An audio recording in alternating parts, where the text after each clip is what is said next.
Coder Conversations. If you want to catch up on any previous episodes, visit us at www.coderconvos.com. I'm your host, Kevin, and I'm with Brian Russick, professional drummer, drum teacher based out of Suffolk County, Long Island, New York. I could be found on the web at brianrussick.com. And for tonight's guest, we have founder and executive director at NYU SPS Lab for Transformative Leadership and host of Sirius XM weekly show, Vince Gennaro. Welcome to the show. Happy to be here with you guys, Kevin and Brian. Oh, it's definitely a pleasure to have you. Thanks for coming on. You bet. So to get it started, we typically like to ask our guest background, and you have a very extensive background in a variety of things. So if you'd like to take it away. You bet. Yeah. My career path is definitely a winding road as opposed to some sort of straight line. Yeah. I grew up in New Jersey. I'm a Jersey guy. Went to Seton Hall undergrad and worked for a couple of years at the Federal Reserve Bank of Philadelphia right out of undergrad. And at that time, I was trying to figure out what did I want to do with grad school. And I ended up deciding I wanted to go get an MBA. So I went out to the University of Chicago and spent 2 years there and had a wonderful 2 years there, a terrific program, and got my MBA. Now we're talking about the late 70s at that point. And I started consulting with a consulting firm for a couple of years.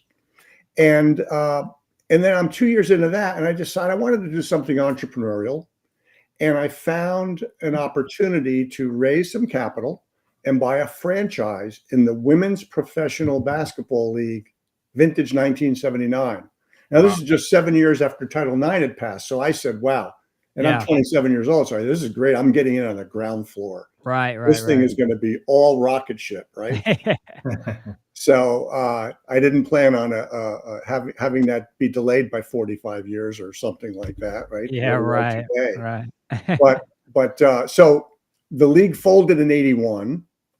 I folded with it, of course. If you don't have anybody else to play, you can't be in the league. And I had to go through personal bankruptcy. So we're talking about a setback. Now, reality is I didn't have anything to lose in terms of financial standpoint. I had no assets at that point in my life. I was, we were just married, and we got married in 78. So we were only married 3 years when the league folded. And so, you hit the reset button.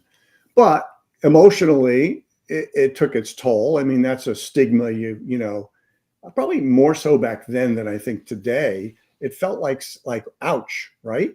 Yeah. So, in 81, I'm trying to figure out what I'm going to do with my life. And I said, if I can just get with like a name brand company and spend 2 years there, then I can decide what I really want to do with my life, right? Yeah. Well, I ended up joining the Frito-Lay division of PepsiCo in Dallas. So we moved from St. Louis to Dallas. The St. Louis Streak was the team I owned and operated for the 2 years in St. Louis. And I joined PepsiCo and figured, 2 years and we'll see what I really want to do. And it was an amazing organization. They really got me. Yeah. They saw me as a guy who, who was an entrepreneur inside an organization that was a mega organization, corporation. And they were willing to, to make good use of me over my 20 years there. I never expected to stay 20, never dreamed of staying 20 years there, but it worked out really great. That's amazing. So yeah, go ahead. Oh, okay. No, go ahead. So I had a wide range of jobs there. I started in an internal consulting group, and then I moved into brand marketing, and I was the guy who was running the Doritos brand when we launched Cool Ranch, which was an overwhelming success. And then after 7 years at Frito, I moved to a sister division, Pepsi, the beverage side. And I first took a job in Chicago with them and in a field marketing job. And then I had a few other jobs in sales and so forth. And then I got a big move when I moved to Cleveland with Pepsi to become the general manager of the entire Midwest bottling operation, about 4,500 employees, about $1.2 billion in annual sales. Wow. That's And intense. that was a big job, right? Yeah. And so that was, early 90s. That was when Jacobs Field, now Progressive Field, and Gund Arena, I guess it's the Q, or it used to be the Q. I don't know what it's called anymore. I can't keep up.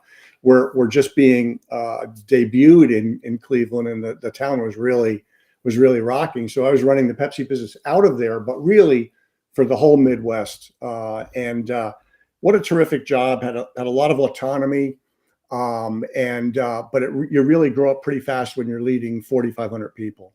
Oh yeah. Yeah, that's a momentous shift, especially if you're starting like on the ground floor and you've worked your way up to that. Like, how did you really have to transform your mind to deal with the challenges that came with such a big position? Well, you do, Kevin, because you feel the weight of the responsibility of people on your shoulders. Yeah, there's the business challenges, and there's trying to generate sales growth and profit and all that. But Right. the other dimension is that you got 4,500 people who, you don't want to have to eliminate jobs, and you don't want to have to, move people out if they're not performing. Some of which you had to do both of those, a little bit of each, right? And at the same time, we hired people and brought people in and changed and grew the organization. But there's just that added dimension of pressure of having the people leadership, and you're not so far from it that it feels abstract and you don't feel the empathy. You're close enough to it, but it still weighs on you, and you want to make the right decisions for not only the business but for the people. And they sometimes don't come easy to make those two together. Okay. Sometimes they're at odds. Yeah, I can imagine. Yeah, I know. Typically, people think that management is ice cold. They only care about profits. But like you mentioned, you didn't want to cut jobs. So, like mentally, how did you deal with situations where you had to lay people off because maybe they weren't as productive as they needed to be? Yeah, well, first of all, we tried hard to work with folks to help them become a better fit or more productive or improve their skill set, or just help them reframe their attitude and perspective. And we do that by a couple of things. One is trying to galvanize them around a consistent shared purpose or strategic vision of what we're trying to become. In fact, I even named the business unit the Heartland Business Unit, because it was Pepsi's heartland. It was the part of the country where Pepsi was significantly preferred to Coke. It was not Atlanta, where it's the other way around. It was not Houston, where it's the other way around. And in much of the South and in parts of the rest of the U.S., Coke had the advantage. But we had a distinct advantage. It goes back years. A lot of it was Mountain Dew, because Mountain Dew was very popular in the Midwest, and Coke didn't have an adequate Mountain Dew competitor. They had Coke, we had Pepsi. They had Diet Coke, we had Diet Pepsi, but then we had Mountain Dew as a bit of a wild card. So, Oh wow. so we tried to galvanize people around that, and then the other thing is, you have to make some tough decisions, and you try to do it with grace. I felt we were always generous when we had to move people out of the organization. And don't get me wrong, I didn't have to do that routinely every day or anything, but there were times where we had performers who just after working with them couldn't meet the standards we were trying to uphold in a highly competitive, back and forth business like it was back then in the 90s. So it was challenging, and the other thing is, to try to lead a group of people, you really have to have a level of empathy, and you have to build trust, and you have to be an effective communicator, not just you personally, because obviously I'm not going to span 4,500 people. It's going to be my direct reports and their direct reports and their team underneath them, right? So you have to be consistent. You have to show stability, but you have to create a vision of where you want to take it to. So, like, what's amazing about your story so far is, like, initially you started off with a venture that didn't go well, but you rebounded and you started having success after success. But during that period when you did have the initial failure of the WNBA and the bankruptcy, like, how did you not give up? How did you mentally get back on track and then eventually find all the success you did? It's an interesting question, Kevin. I think I was too young to be overly intimidated. If that Right. had happened when I was in my 40s with a family and a child, I might have reacted very well. First of all, I don't think I would have taken that risk because I knew this was a risk when I went into this, the WBL. But I think I was, you just get knocked down and you get up. I think for a young person, that's their first instinct. It's when you get older and you develop habits and you maybe have a couple of body blows that knock your self-confidence down, that this affects you even more. Plus, again, it wasn't, I want to emphasize, I did not have a financial loss in any material sense. I had, I was living in a, I don't know, $300 a month apartment, 1-bedroom apartment with my wife when I owned the basketball team. So, I don't know. I don't remember if we defaulted on the lease or if we just, finished the lease out and moved on. But it's not like I had a mortgage. It's not like I had a family. And so the stakes were very different. But one of the things it did on the flip side of that, coming out of it, I learned something, and that was, wow, there is life after failure. Right. And I mean, how do you say this? The best thing that can happen to somebody is to fail early. When Well, the stakes are low. let's just look at someone like Steve Jobs. Yeah. Talk about failure, but then totally rebranded himself, remade himself, and then he was desirable. So then Apple brought him back. And then he did, the iPod and the iPhone and some other pretty incredible inventions that he marketed. So that definitely resonates with me. Yeah. Yeah. I mean, there's a lot to be said for that. And the other thing that I find really interesting is when I got to PepsiCo, the Frito-Lay division, the president of Frito-Lay was Wayne Calloway, who ultimately became the chairman and CEO of all of PepsiCo. And he found me, he discovered me quite early when I was fairly junior in the organization. And he branded me as that women's basketball guy. And that was a badge of honor. He meant it as not as anything but that. Right. So Right. I actually had the visibility early in my career that most people wouldn't have because of not a success, because of a failure. The irony in that, right? But that's a lot about what PepsiCo valued. That's the point of why I stayed there 20 years, because that's the kind of organization they were. They said, no, Vince, we want people like you. So, after the bottling business in the Midwest for 4+ years, I got the chance to be the president of the food service beverage division for North America for Pepsi. That means the organization that sells the fountain syrup to the restaurants, the convenience stores, the theme parks, the stadiums, the theaters, and all that channel. Anywhere where fountain is poured, that was the division that I ran for North America. And so that too was, yet another challenge. And that was my last 5 years at PepsiCo, leading into right around the beginning of 2001 when I chose to move on and do other things. But I had a wonderful 20-year run there. I wouldn't trade it for anything. That's amazing. I mean, and what sticks out to me, Vince, is you talk about trust and leadership and, getting the people below you to trust you, to respect you. I think that's so important. Yeah, it really is. I mean, well, it's essential. I mean, it's such a critical one. In fact, fast forward to today to some of the things, and I'm not going to skip over all the other stuff I've done, but just to bring it into perspective, today, what I'm doing with the Lab for Transformative Leadership, I'm looking at the competencies that we need to lead in a world that looks nothing like the world that I led at PepsiCo. Nothing. bear resemblance to it, right? So, but one of the competencies that's critical is being an architect of trust. When I was back then, I think you could be a good person, be an honest person, be communicator, and trust evolved.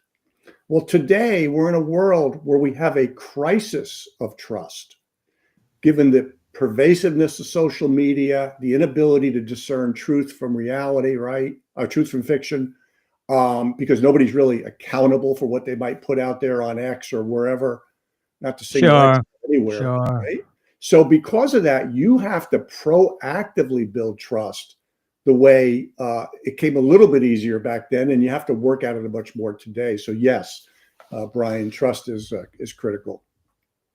Yeah, I kind of feel like we're in maybe like a digital nomad type of society now where you have to quickly pivot. Like you might have, like initially I learned accounting and then I pivoted to software. And if the industry keeps going how it has, I might have to pivot into something else. So like you mentioned, trust requires kind of stability, but now there's not really much stability.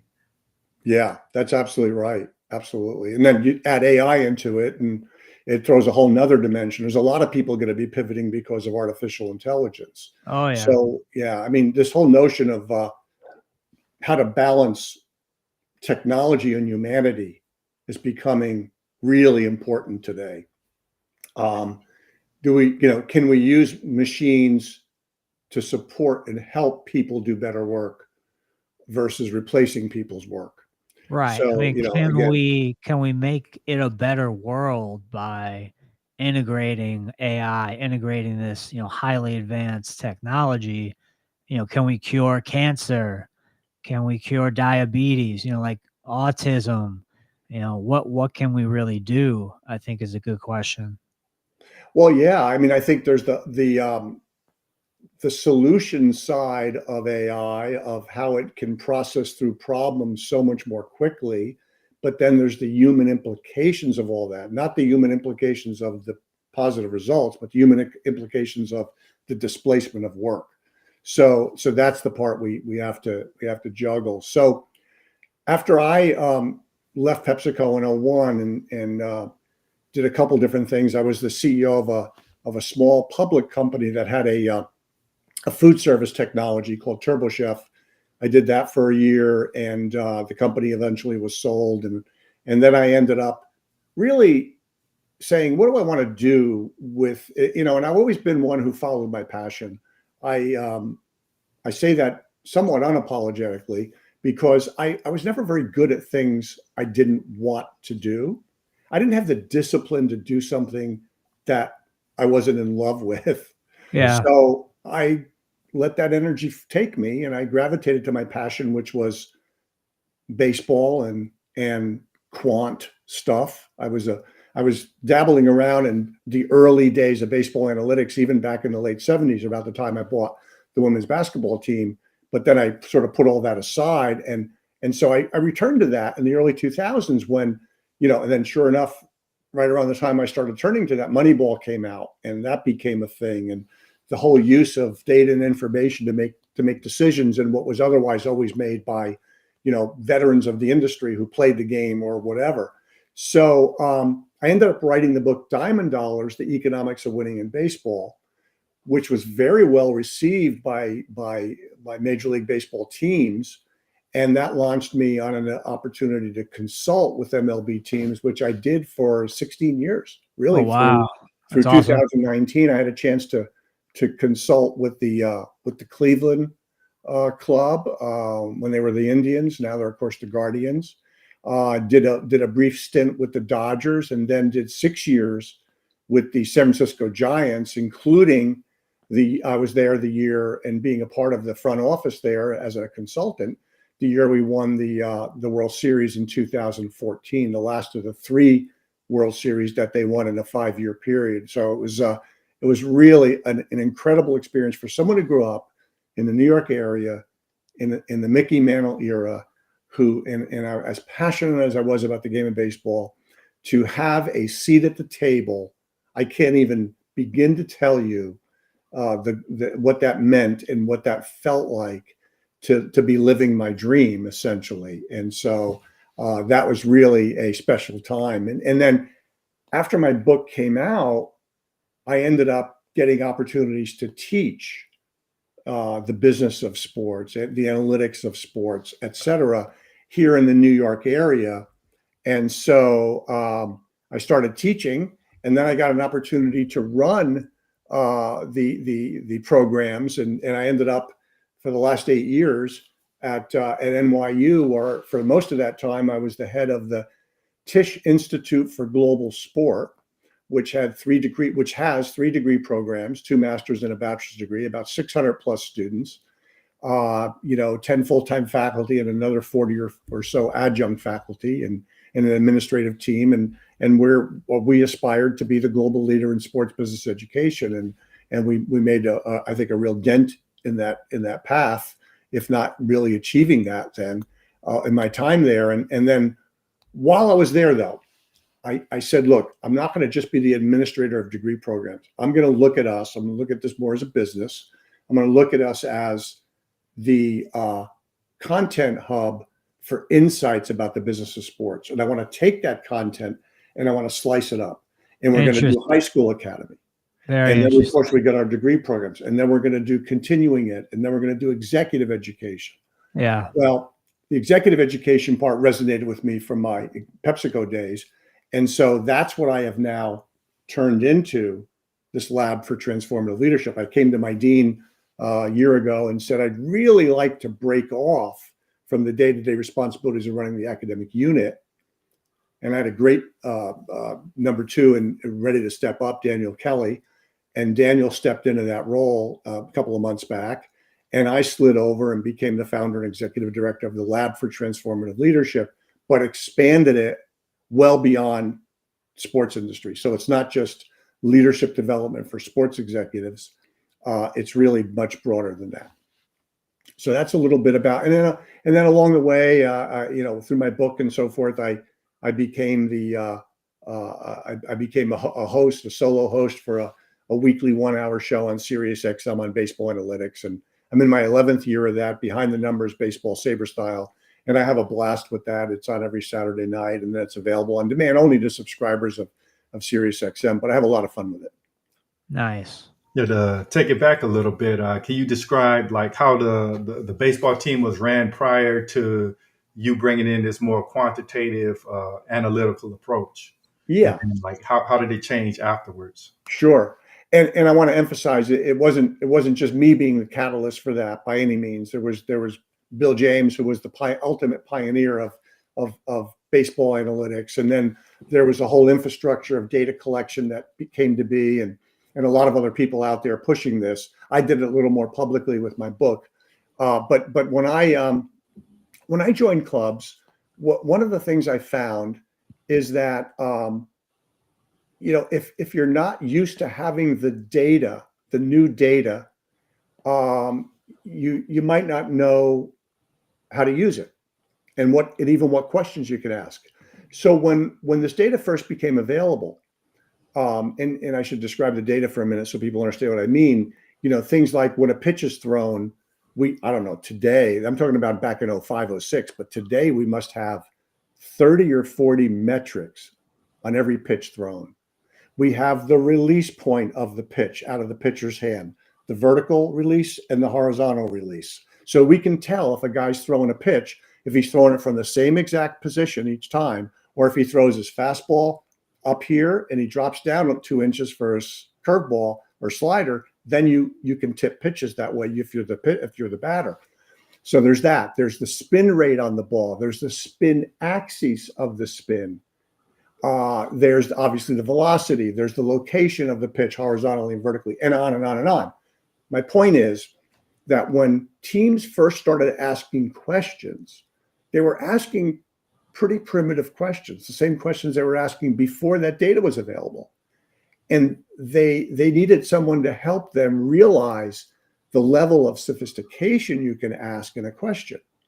So that's where people like myself came in to really push them along. I remember one club I worked with, They said, we've got all this new StatCast data, which came out in 2015. Of course, it's commonplace today. We see it on public websites and the like.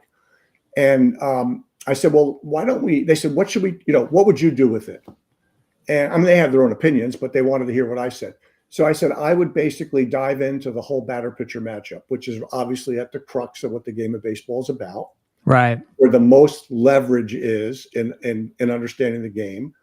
And so I said, if we could come up with some sort of predictive models that were more reliable than, well, the last time he faced this guy or his career against this pitcher, he's 3 for 12. Well, what does 12 at-bats really mean? So it's not statistically significant. So long story short, we built a series of models that basically took pitchers and created similarity scores with other pitchers. So now instead of saying this guy faced this pitcher 12 times, we could say he faced pitchers like him 76 times and he got 23 hits. And this is his slugging percentage. And here's where he hit the ball, et cetera. So I'm giving you the simplified version, but basically we were able to infer from this detail of data a lot more than you could have long before you had this data. And we were able to create lineups that matched up well against pitchers. Wow. That's interesting. So like, was the buy-in to this more quantitative approach, was it immediate, or did you have to kind of do some convincing and pushing to really get them to invest in it? That's a very interesting question, because I do believe that, certainly today, even the answers to some of these difficult, thorny questions have become commoditized. The answers are there. It's two things. One, are you framing the questions right? And the other piece that's on the front end. On the back end, it's how are you handing this information off to the decision makers? When we created the models that I'm talking about, and I think most teams are doing that. Most teams are doing that today. But back then in 2013, this was pretty innovative. And the GM said, well, okay, we're going to run with this. Let's do it. I said, well, who's going to talk to the manager? who's going to explain, he's making the decisions, not going to make them from up here. So, well, I think you are. So I said, that's great. I'm really excited. I'm going to get to sit down with a major league manager and talk about this. Wow. So my point to him, I thought about this a lot. I had a day to think about it. It was during spring training. And I said, I am not going to oversell this. I'm not some young whippersnapper who's all full of himself with this exciting new data and say, well, here's your answer sheet. So I went into his office and he said, well, how should I use this? I said, well, sometimes, most of the time, you sit your starting catcher on a Saturday afternoon game after a Friday night game. What if you looked at the matchup sheet and said, you know what?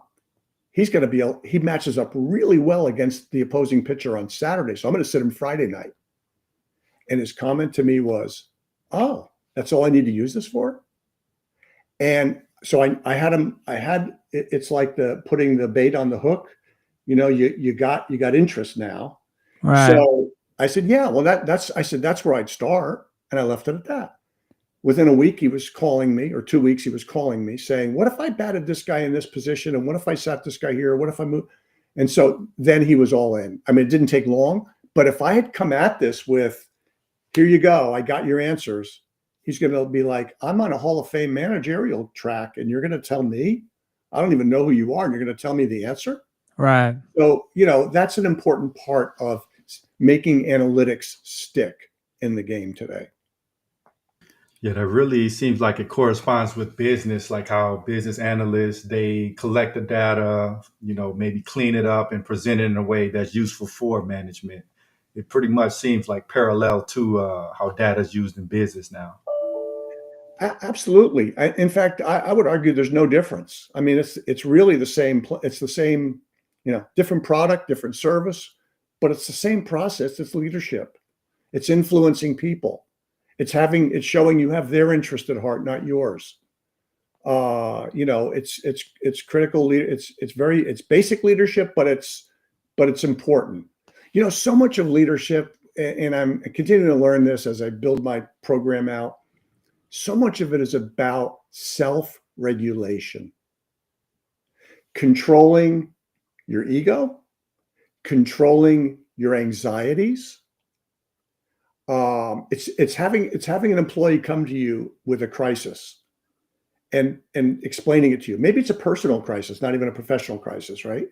And you not mirroring back to them the same emotion they're giving you because they're torn up over this, but holding it and then playing it back to them in words that are rational, objective, and really helping them process it. Something they weren't obviously capable of doing because they were just struck by it in an emotional way. So, Right. that's a lot of what leadership is. It's about these kinds of things, about being able to regulate yourself, being able to help others self-regulate. I have a phrase that I love to use in my leadership development work. For a leader, the room reads you before you speak. Right. When you walk in and your face is tense, or you walk in and your body's stiff, and you walk in with a concerned look, your brow's furrowed, people can be on, what's coming? What's happening? Is it going to affect me? So it's all these little, even nonverbal signals are so critical. Yeah, I find like just in your clothing, for example, if you go into a store with a suit on, you'll get a completely different treatment than if you just go with a t-shirt on. Absolutely. Yeah. As much as we like to think they don't, people do judge you as soon as they see you. They do. And that's another part of self-regulation, which is controlling your unconscious biases, learning what they are. I seem to always, react this way to things, to that kind of thing.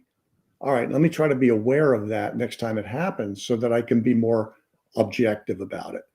It's critical cognitively when you're making decisions, and it's critical relationally when you're dealing with people, when you're leading people and dealing with others. So the unconscious bias can show its side in both instances. It was really interesting that you mentioned like ego and kind of controlling that. I know like even the Bible mentions pride comes before a downfall. And, even doing something like riding a motorcycle, you think your skill level is a little too high and you pull a maneuver and you fall off the bike. Yeah. So like, how do you know when your pride is or your ego is starting to get out of control and you need to rein it in before you crash? Yeah, that's such a tough question to answer. It's an important question, but a difficult one to answer. I think the tone is set really early. Like I grew up in a lower middle class Italian American family in Jersey, and neither one of my parents graduated high school. So, people talk about being first generation college. I was first generation at pretty much, everything. Wow. But I say that because it grounded me in the humility of being from a working class family. My dad was in a union. My mom always worked. So we didn't want for much, but we weren't scraping to make ends meet, but we didn't take lavish vacations or have a lovely, big house or anything. Right. So, when you grow up in that environment and also the Italian American culture back then, I don't know what it's like today, but I mean, it was about family. We all live close to each other. And so people were at the top of the hierarchy of what mattered. Now I call that a blessing, being raised in that environment. So that gives me a predisposition, I think, to that from the start. However, when you start seeing a little success and you start making some of these inroads that you hear a little bit about my career, it's pretty easy to get out over your skis and say, well, I'm really different from them, from where you came from. And then you got to, when your mom and dad are around, and unfortunately, neither one of them are still around for me, they help reset you on that one pretty quickly, but they're not always there, right? Because I'm living in Cleveland and Chicago and Dallas and all these other places. So you have to, usually there's an incident that chops you back down. You get out over your skis too much. You bump your head on something, and you wake up and say, wow, I gotta get grounded again. It happens, and I think that's just the process you go through. It's different for everyone. And what's interesting is that ego is different in every single person out there. Like someone might have a really strong ego and they're leading businesses and they're leading a lot of employees. Or then you might have someone who's quite humble, more spiritual. They work with less people, but they're still a manager or a leader, and they're effective. So I think, what I'm trying to say is like you can be effective both ways. Yeah, you can, for sure. For sure. I do think though that that you're gonna be more effective generally, all other things in your skill set and personality being equal, if you have enough of a sense of humility and are really putting team and organization above yourself. Right. Particularly over the long haul. In the short term, I don't know, a year or two, we've seen it with coaches in sports, right? His act doesn't play well over multiple years, 3 or 4 years. But when he comes in, he can kick butt and really turn things around. And that there's a little bit, and again, it may not be a good analogy because a little bit different culture in sports than in the business world. But that's the kind of thing I'm talking about where if you want to play it for the long haul, building that trust, showing empathy and being empathetic, creating, something bigger than yourself that you're all striving for is so important. Absolutely.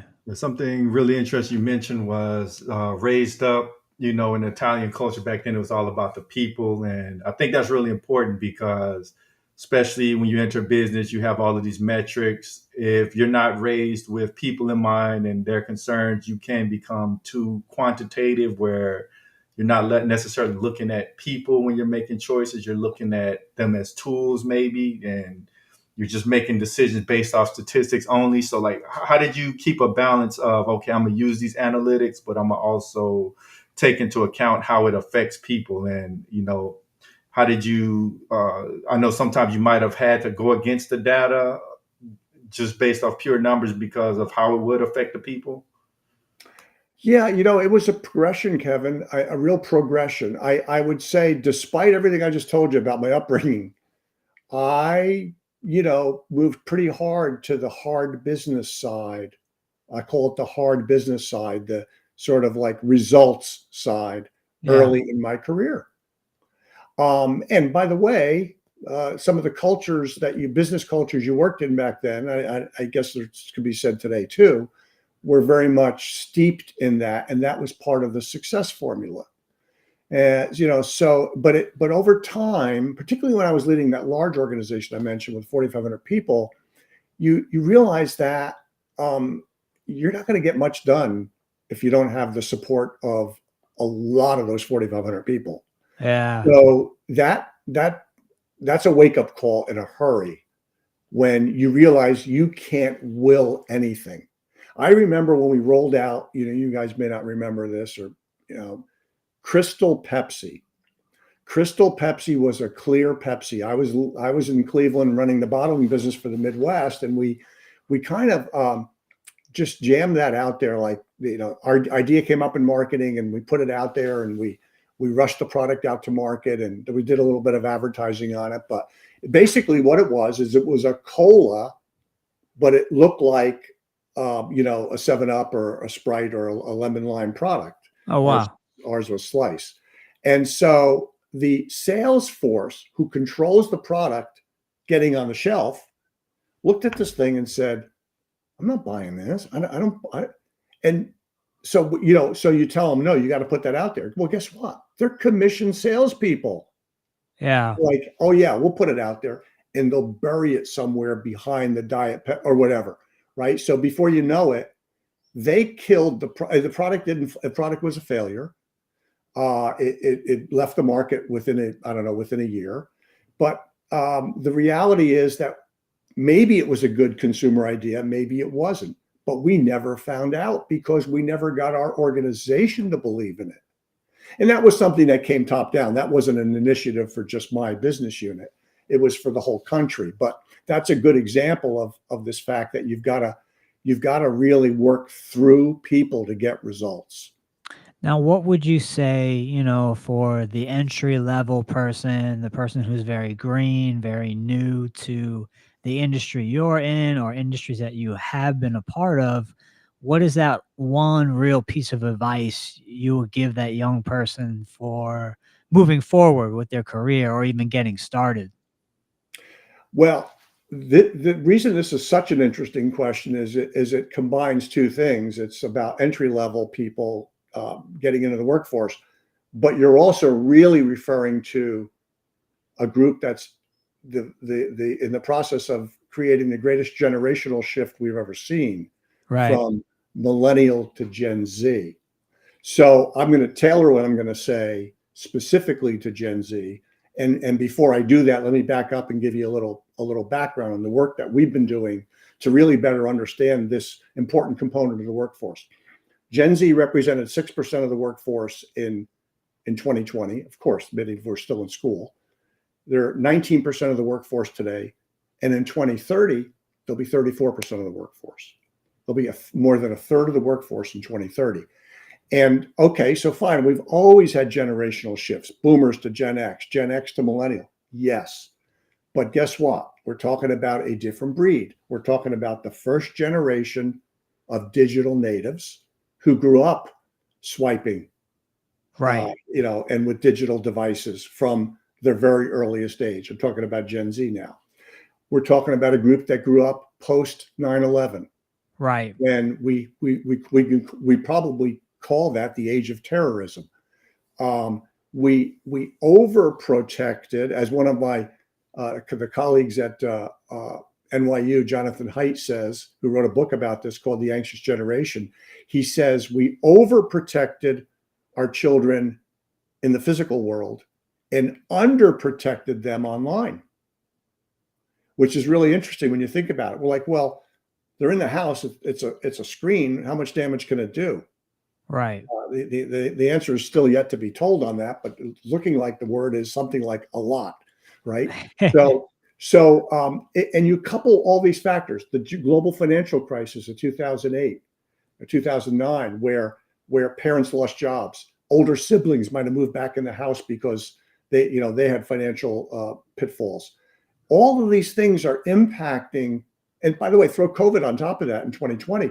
All these things are impacting this young generation at a very pivotal developmental time. That Right. is the reason why we see a very different set of values, a very different mindset.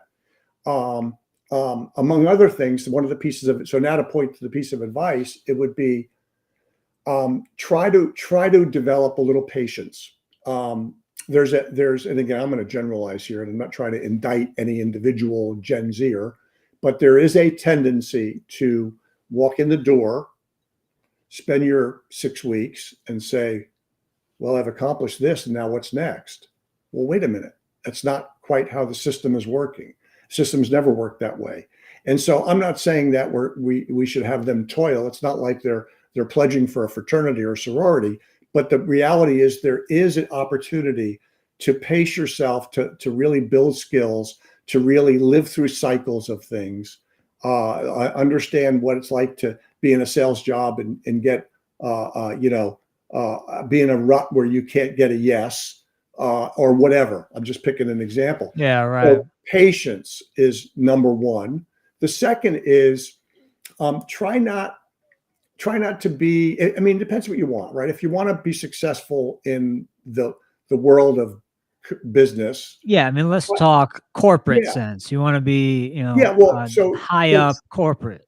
So try not to watch the clock. There's a lot of people today who at 5:02 or whatever, it's over. And I'm not trying to sound like a get off my lawn kind of an old guy here, right?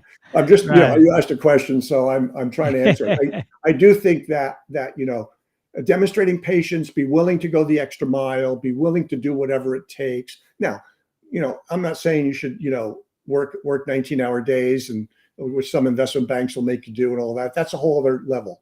I'm just talking about not being this, these jobs are not the kind of job where you're punching clocks. So treat it that way. And also, the third thing I would say besides patience and put in the time and the work is be radically curious. Yeah. Be a That's learner. huge. Be a That's learner. huge. Soak it all in. Right. When your project has got a little bit of a lull, set up a meeting with a guy who's 2 levels up from you and ask him about his career or her about her career. And look for mentors, right? And establish relationships beyond the scope of your job. There's a little bit of a mindset today where I'm getting hired to do this. I'm going to do it. I'm going to do it in this time frame. And then I want to see what they're going to give me next. Right. Take the experiential aspect of being employed, not just the job, literally. Awesome. Something I was just thinking about was you mentioned belief. A lot of people kind of feel like it's an ethereal type of concept. It's like one of those cliches. They just believe and it'll happen. But you kind of mentioned that there was like a tangible benefit behind people believing in you. And I know, like, even in the Bible, God wants us to believe in him. So there's a reason for that. Like, tangibly speaking, what does, like, people believing in you accomplish that if your organization necessarily doesn't believe in you? Like, what is the contrast there? Like, what is the power of belief? Yeah, trust and belief are it's going to sound awfully clinical and cold, but they are enormous efficiency measures. What I mean by that is things happen so much more fluidly when there's trust. Yeah. If I ask for something, not tell, but ask, would you please focus on this? And somebody's trying to judge my motive, you think they're dashing down to do that? No, they're stepping back.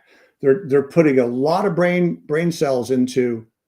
I don't know why he's asking me to do this. Is it because it's for him? Is it because it's for me? Is it because for some other ulterior motive?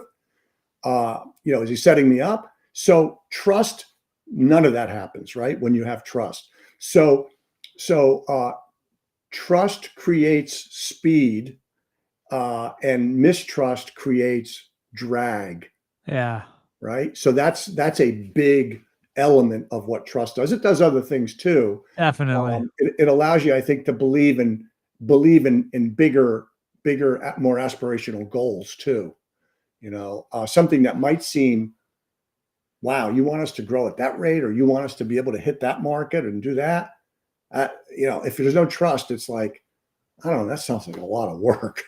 And If then, there's I mean, trust, we you have the can, whole like mentor kind of thing. And I think back to when my dad was still alive and I was 14. I got my first drum set.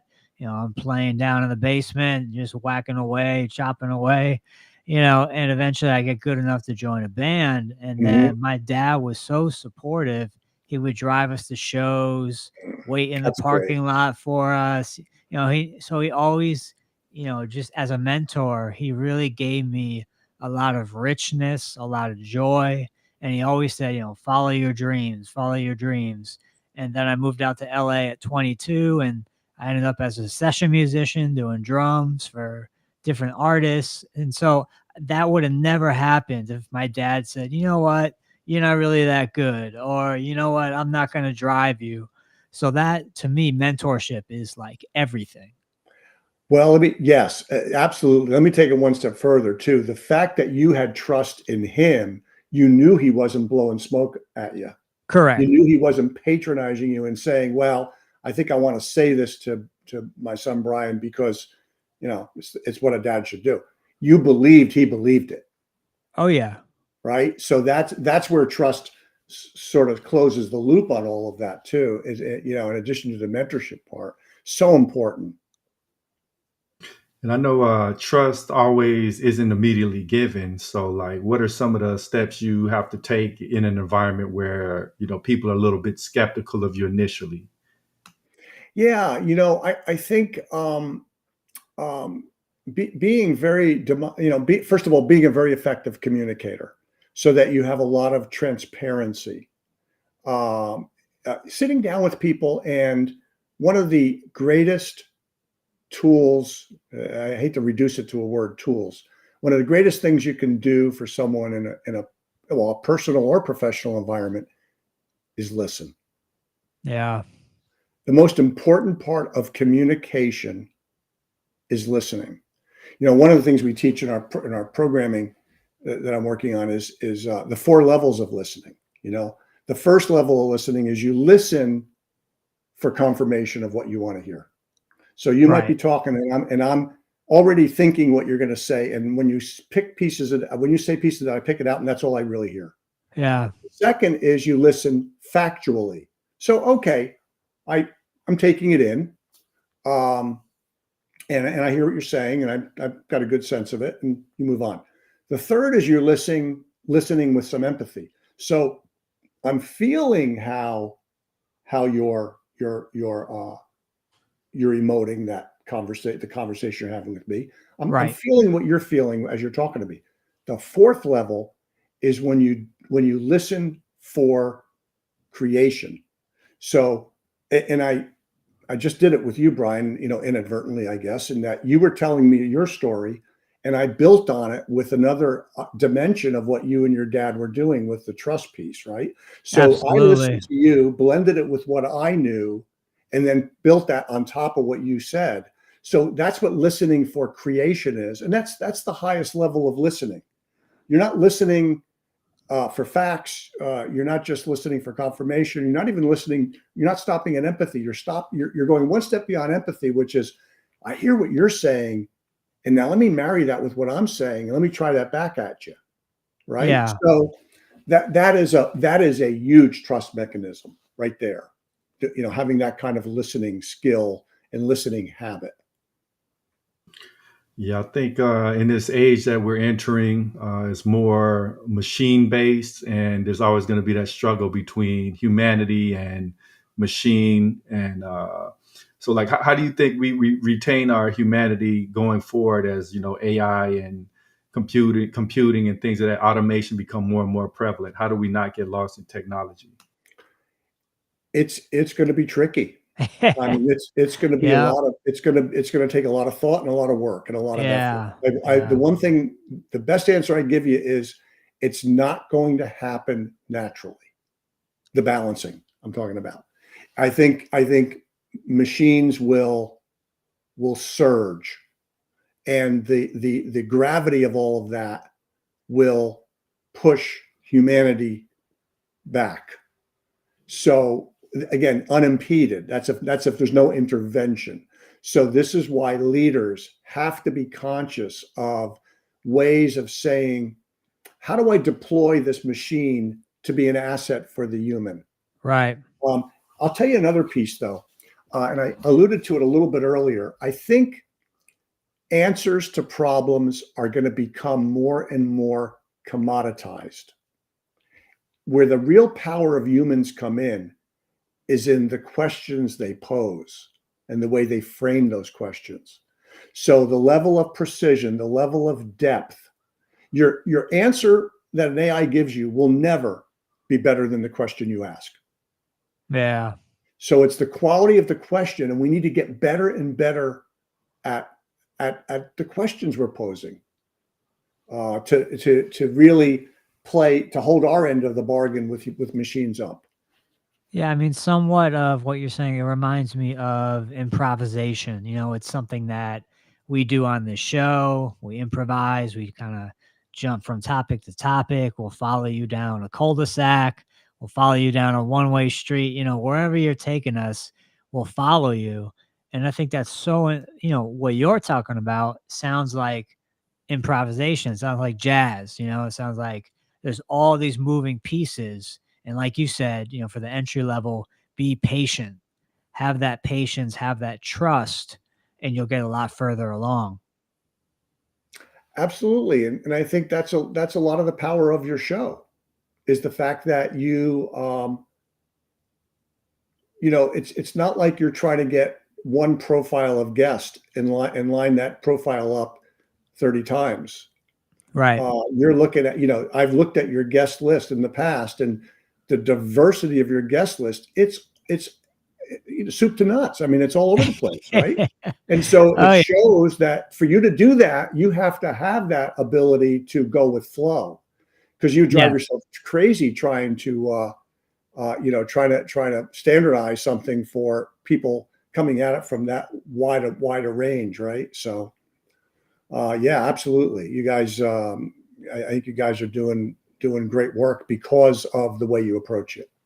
Yeah, no, we really appreciate that. And, me and Kev are always kind of like trying to push the art form further and get better at storytelling, and, watch David Letterman, see and pick up some cues on what he's doing and try to implement it into the show. Like, that's kind of where our heads are at. Yeah, absolutely. Absolutely. It makes for it makes for an interesting and fun experience. Look, the listener wants to go on a journey with you, right? And right. you're really you got the rudder. You got your hand on the rudder. You're steering it. And you're not controlling it totally, you're steering it.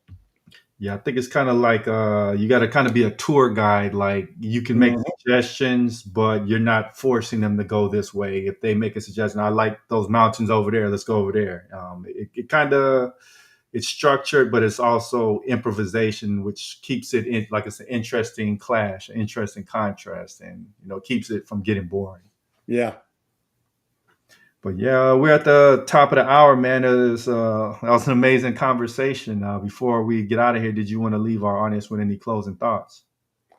Well, yeah, I guess I would, Kevin. Just number one, if you want to reach out to me, my website is simply vincegennaro.com, Gennaro with two N's. And I'm at NYU, and I'm running the lab for transformative leadership, where we're doing leadership development program for all levels of leaders. They don't have to be CEOs. I mean, it's everything from emerging leaders to people who have been in the business, any business or nonprofit, for a while. And our programs are very accessible.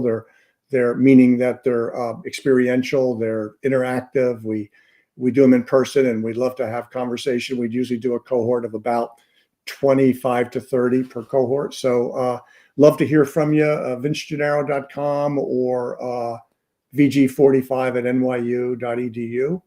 And, looking forward to continue to follow you guys too at your show here. It's been fun. Yeah, no, absolutely. We loved having you on, and we'll have to get you back sometime. Love to do it. Awesome, man. We'd like to thank everybody for tuning in. We'll catch y'all next time. All right. Thanks, guys.